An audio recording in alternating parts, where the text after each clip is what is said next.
Tundub, et selline kahe maailma vahel rippumise tunne on ka tänase päeva üks märksõnadest, mis ei tähenda muidugi seda, et tuleb alla anda või mitte millagiga tegelema hakata.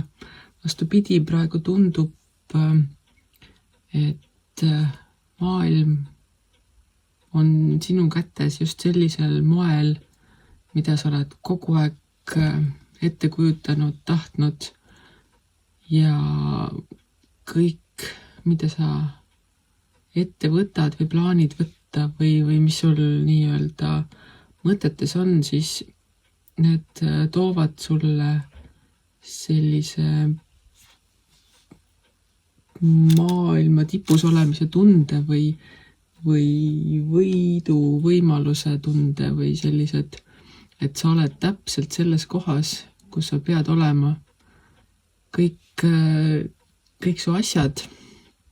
mida sa oled unistanud, tundub, et hakkavad täide minema või on juba täide läinud, mis omakorda toob jälle selle kahe maailma vahel olemise tunde, et ma olen nüüd saavutanud kõik selle, mida ma tahtsin, et mida ma siis nüüd edasi teen. Ja sealt edasi tegemise mõttes ongi jälle see, et vahet ei ole, mida sa teed. Sa teed seda täpselt niimoodi ja täpselt seda, mida sa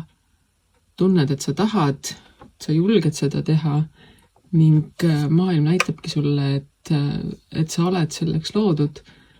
et sinu maailm on sinu lava, nii et täida see lava enda säraga ning ära lase kellegil midagi ütelda, et sa ei saa hakkama või see, mida sa teed, ei ole normaalne või mida iganes. Vahet ei ole, sinu maailm on sinu lava ja isegi kui sa tunned, et sa oled saavutanud kõik, mida sa saavutada oled tahtnud, siis ära jäta elamist pooleli, vaid vastupidi, mine pane täiega ja sära oma elulaval edasi.